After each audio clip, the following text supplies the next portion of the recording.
Božični čas v sebi od nekdaj skriva čarobnost in izpolnitev želja.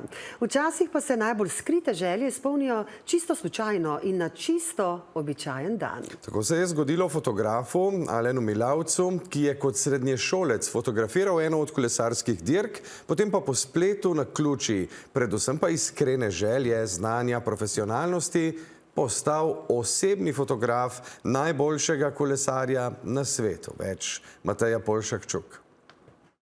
Cesta s predori v živo skalo proti Predmeji ni zgolj ena najbolj spektakularnih pri nas, temveč je nekomu tudi popolnoma spremenila življenje. Neverjetna zgodba Alena Milavca, osebnega fotografa Tadeja Pogačarja, se je začela ravno tu leta 2019 na kolesarski dirki po Sloveniji. Sem se odločil takrat še kot dijak in pripravnik na fotoagenciji, da bom ravno tukaj posnel tole fotografijo, ki mi je kasneje tudi spremenila življenje. Torej tukaj ste bili? Ja, malo se je spremenil, ne? Zdaj so dodali še te mreže pa to, tako da je bilo mečken drugač, pa malo so nasuli, ampak ja, prav v temle kanalu sem stal. In lovil Tadeja, kako prihaja skozi predor. Tako, ja. K njemu sta pristopila zakonca rod dobra prijatelja Tadeja Pogačarja in ga prosila za fotografije. Prepoznali so njegov talent in njegova kariera je doživela sočasen meteorski vzpon z neverjetnimi uspehi slovenskega superjunaka. Zadnja 3 leta je Pogijev osebni fotograf. Je njegov idol, predvsem pa prijatelj, poudari. Kakšen je Pogi za objektivom? Predvsem radoživ. Velikokrat se smejemo, res je en najbolj smešnih, humorističnih ljudi, kar jih poznam. Oba obožujeta svoj posel in verjameta, da sta vedno lahko še boljša, vsak na svoji strani prožilca.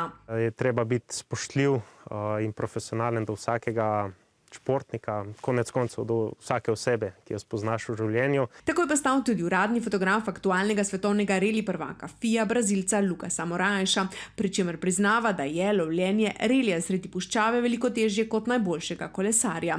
Fotografijo si vizualizira veliko prej, preden ta dejansko nastane. Si nekako prej ustvarim kader v glavi, se pravi s pokrajino, z naravo, in na to umestim bodi si reli avto ali pa Tadeja v to pokrajino.